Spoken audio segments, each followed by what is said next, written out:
Welcome back, aspiring Pythonista. By now, you've played around with different data types, and I hope you've had as much fun as I have. On the numbers side, there's the float, to represent a real number, and the int, to represent an integer.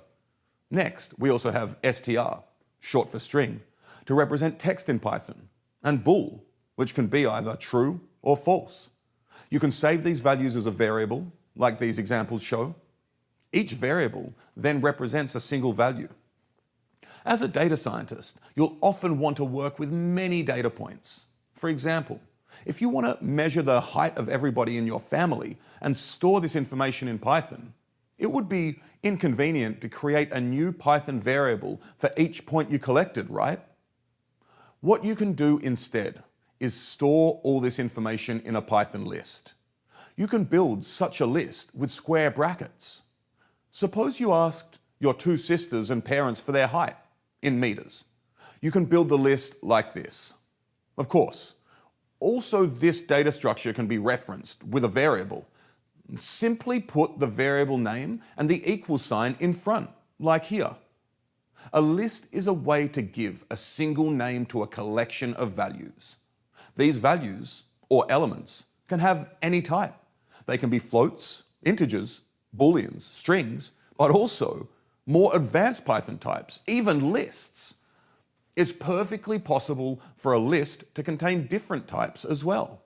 Suppose, for example, that you want to add the names of your sisters and parents to the list so that you know which heights belong to whom. You can throw in some strings without issues. But that's not all. I just told you that lists can also contain lists themselves. Instead of putting the strings in between the numbers, you can create little sublists for each member of the family. One for Liz, one for Emma, and so on.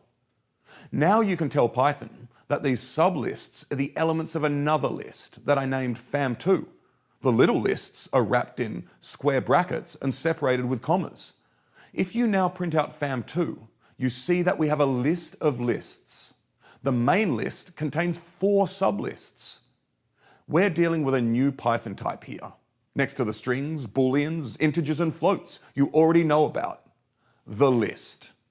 These calls show that both fam and fam2 are lists.